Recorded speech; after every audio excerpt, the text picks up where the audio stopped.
Bapak, Ibu, Saudara yang kekasih di dalam Tuhan, selamat pagi, salam sejahtera, semoga kita semua tetap sehat dan aman.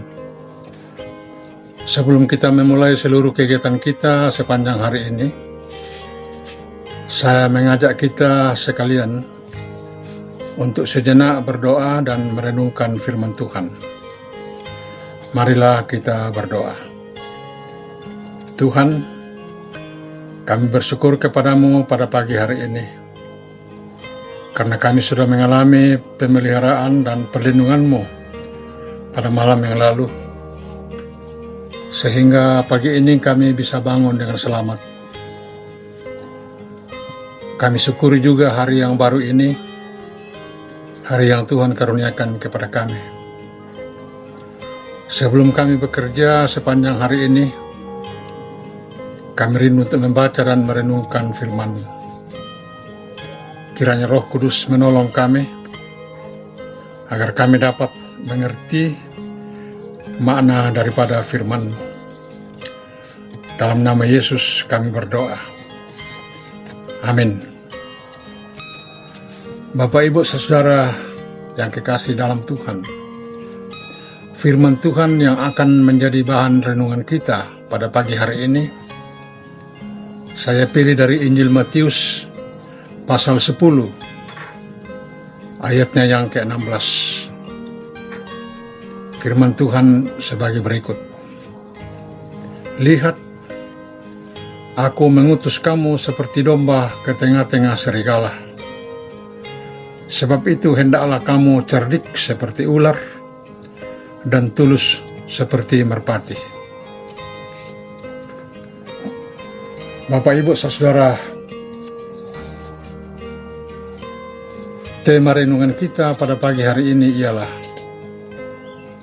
cerdik seperti ular dan tulus seperti merpati.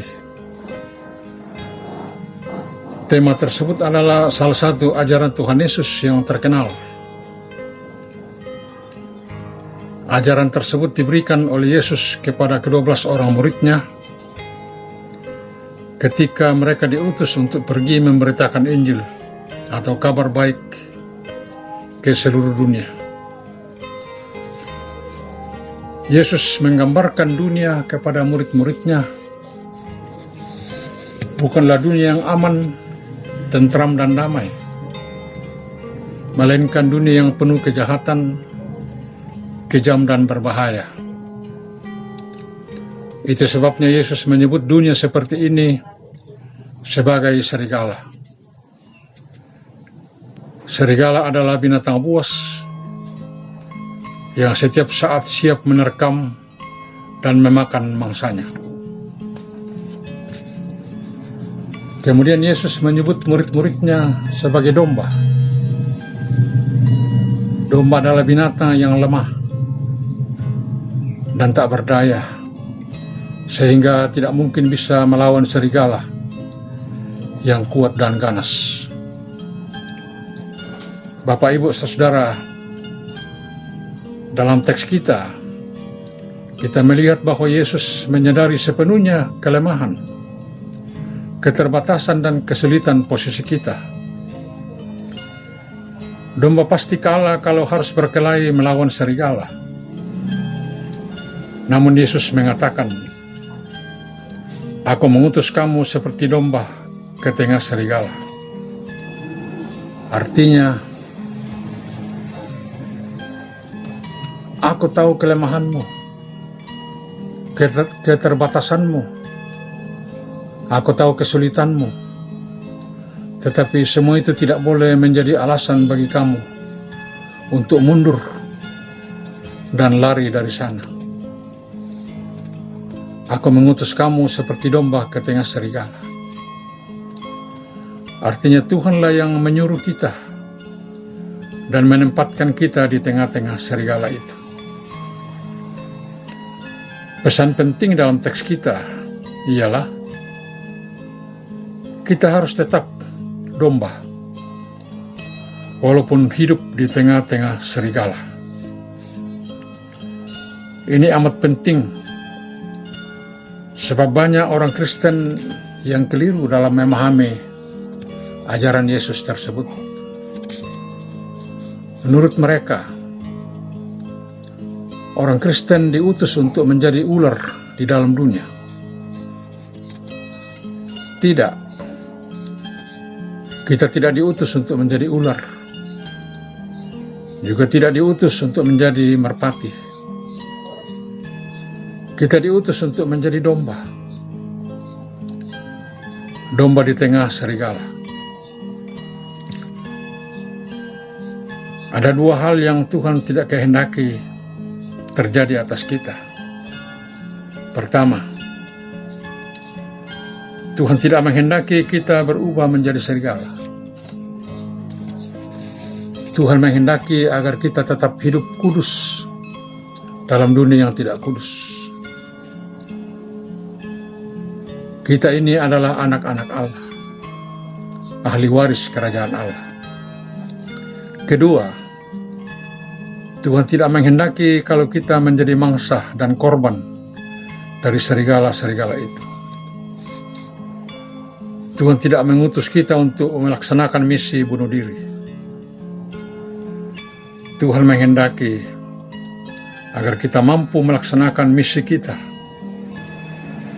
Dan oleh sebab itu, paling sedikit kita harus bisa bertahan. Pertanyaan, bagaimana kita mempertahankan kekudusan kita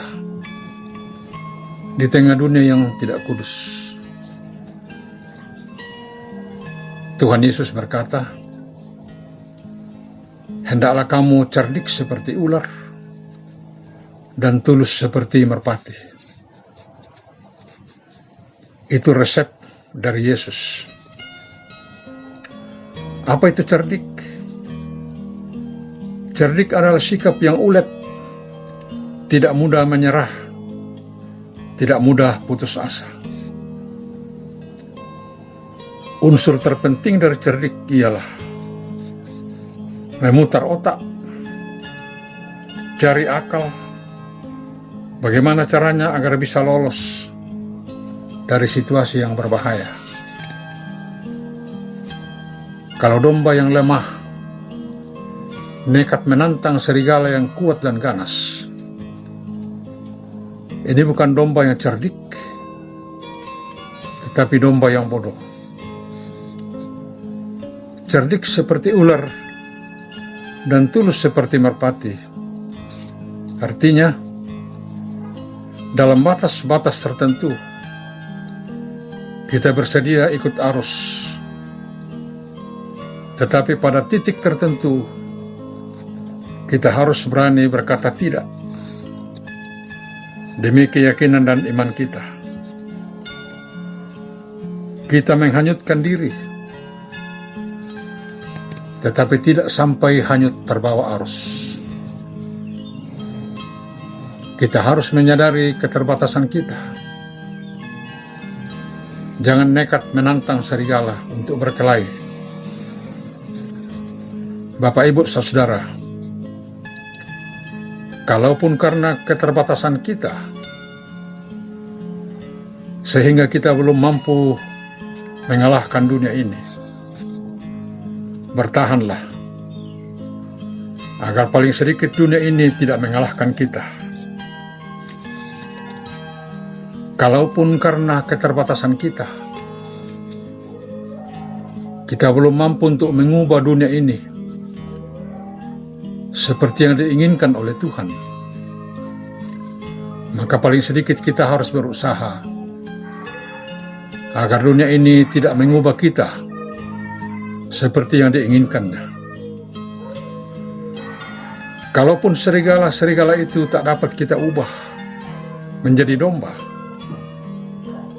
berjuanglah agar paling sedikit kita tidak berubah menjadi serigala. Bapak, Ibu, dan Saudara, Percayalah, Tuhan pasti tidak asal mengutus kita. Ia tahu persis kelemahan dan keterbatasan kita. Ia pun mengerti posisi kita yang sulit. Karena itu, Ia tidak akan membiarkan kita bekerja sendiri. Mari kita menyimak kata-kata Yesus berikut ini. Dan ketahuilah, Aku menyertai kamu senantiasa sampai kepada akhir zaman. Matius 28 ayat 20b. Jadi Bapak Ibu Saudara, Tuhan Yesus berjanji bahwa Ia akan menyertai kita senantiasa. Senantiasa artinya selalu, kapanpun, dimanapun, dan dalam keadaan bagaimanapun kita, Dia tetap menyertai kita sampai kepada akhir zaman.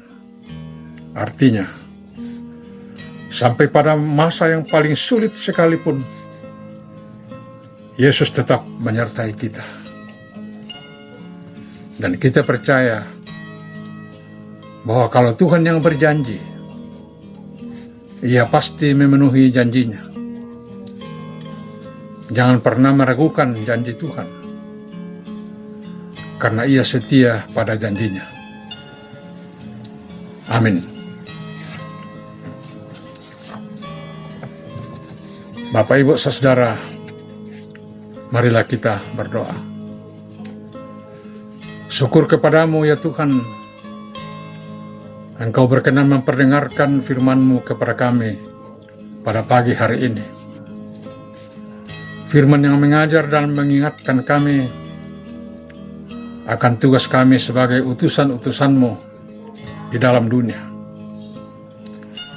Karuniakanlah kepada kami kekuatan dan hikmat-Mu, agar kami berani dan cerdas menyaksikan kebaikan-kebaikan-Mu dan kasih sayang-Mu di dalam dunia ini.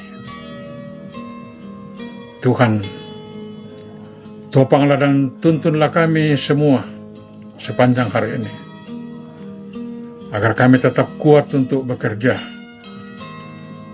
Kami berdoa, pulihkanlah saudara-saudara kami yang sakit,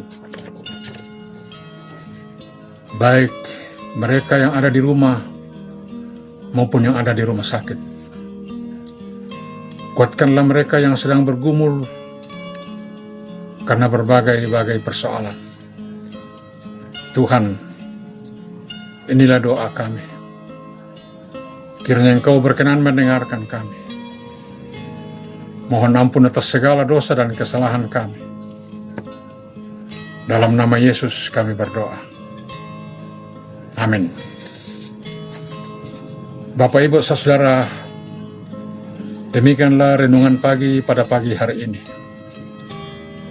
Selamat bekerja, semoga sukses.